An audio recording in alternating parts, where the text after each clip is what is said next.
Mr Sims. Mr President, I also rise on behalf of the Greens to wish all members here a safe and happy Christmas. And might I begin by reflecting on, personally, how much I've enjoyed the collegiate culture here in this chamber.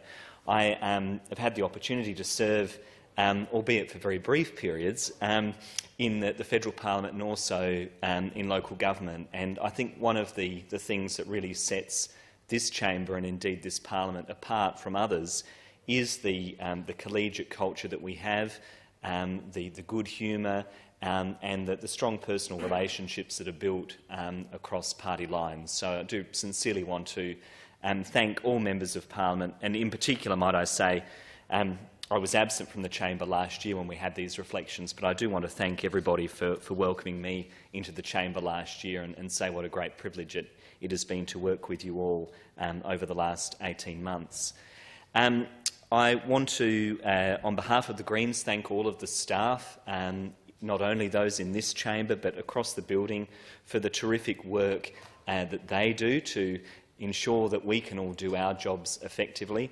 As has been observed, it would be impossible for us to function without the terrific work that they do. So I really want to thank them.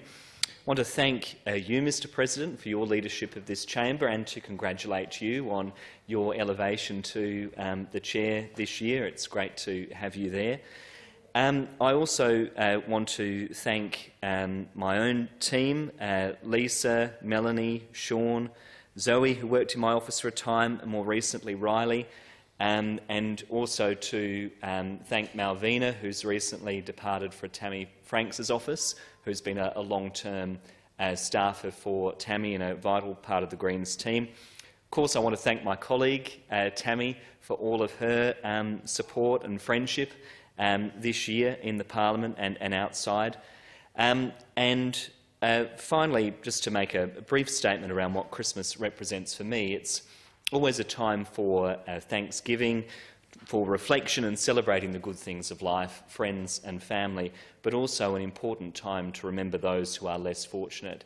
And as observed by the Leader of the Opposition, I know that there will be many who are struggling during this Christmas period, many who struggle with loneliness, many who will struggle to meet costs of living, and I know that our thoughts are all with them during this Christmas period. And indeed, it's our sincere hope for the Greens, from the Greens' perspective, that the new year brings happier times for all South Australians and indeed relief to many across the world that are struggling with significant challenges, war, famine and growing inequality. Thank you.